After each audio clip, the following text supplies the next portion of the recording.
सारे सारे निघून गेलेत, कहीं दूर कहीं दूर. लता तर नाहीच, आशा आता गात नाही. भीमसेन कुमारचे सूर हरवलेत, शिवकुमार हरिप्रसाद ही आता केव्हा तरी. आर डी लक्ष्मी प्यारे शांत झालेत. कपिल गावस्कर तेंडुलकर आता खेळत नाहीत.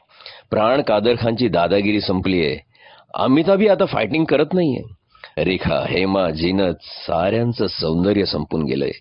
अटलजींचं ओघवतं हिंदी, बाळासाहेबांची शिवाजी पार्कवरची गर्जना, इंदीवरच्या गाजलेल्या मैफिली, जगजीत मेहंदीचा दर्दभरा आवाज, रफी किशोरची हृदयातील साद, मुकेशचं कारुण्य, मन्नाडेचा पहाडी सूर, सारे सारे निघून गेलेत, कहीं दूर कहीं दूर.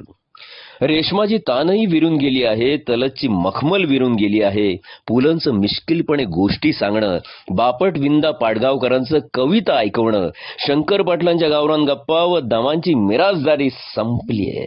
हृदयनाथ ग्रेसच्या अविस्मरणीय मैफिली, पल्लेदार समाधानी जिवंत झालेला काशीनाथ घाणेकरांचा संभाजी, कडक शिस्तप्रिय तरीही प्रेमळ हवासा वाटणारा सतीश दुभाषींचा प्राध्यापक आणि भक्ती बर्वेची ती फुलराणी.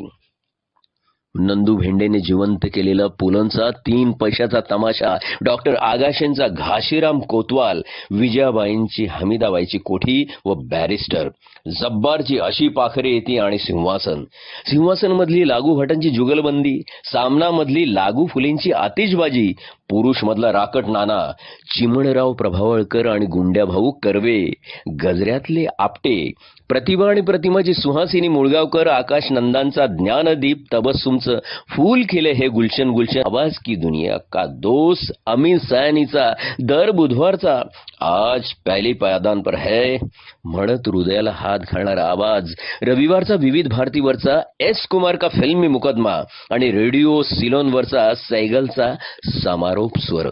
दर 1 तारखेला न चुकता लागणारं किशोरचं दिन है सुहाना आज पहली तारीख है म्हणून आठवण करून देणं, सुशील दोशी या कानात प्राण आणून ऐकलेला क्रिकेटचा आखो देखा हाल आणि ब्लॅक अँड व्हाईट मध्ये बघितलेली 1983 वर्ल्ड कपची फायनल, कॉलेज बंक करून पाहिलेले मिथुनचे हाऊसफुल पिक्चर जिनतची कुर्बानी, अमिताभ शत्रूचा दोस्ताना, धर्मेंद्रचा ओरिजिनल 2.5 किलो का हात, जितेंद्र श्रीदेवीचे आचरट विनोद, अमजद कादर आणि शक्ती कपूरची विचित्र विनोदी विलनगिरी, राजेश खन्नाचा रोमॅन्टिक अंदाज, थिएटरमधली 20-20 आठवडे ओसरणारी गर्दी, ब्लॅकमध्ये तिकीट घेताना केलेली मारामारी, सर्व काही आता इतिहास जमा होऊन गेलंय.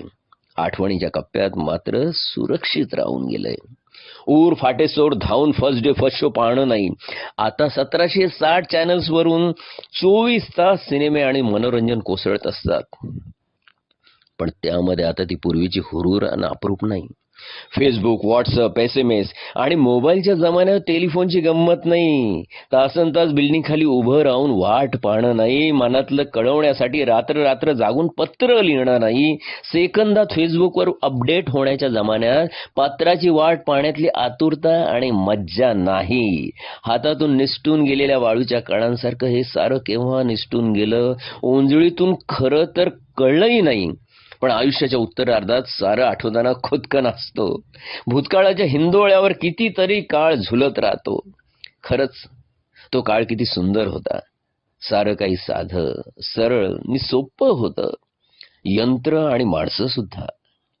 आता माणसांचीच यंत्र झाली आहेत आणि यंत्र माणसासारखी वागू लागली आहेत. प्रेम, स्नेह, आदर, जिव्हाळा हे शब्द आता फक्त शब्दकोशातच सापडतात. तरीही जुनी मित्रमंडळी भेटली की तेवढ्या पुरते जिवंत होतात.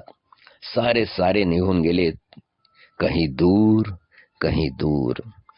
आपल्याच पिढीला हे अनमोल क्षण उपभोगता आले. देवा, आम्ही तुझे सदैव ऋणी राहू, सदैव ऋणी राहू, सदैव ऋणी राहू.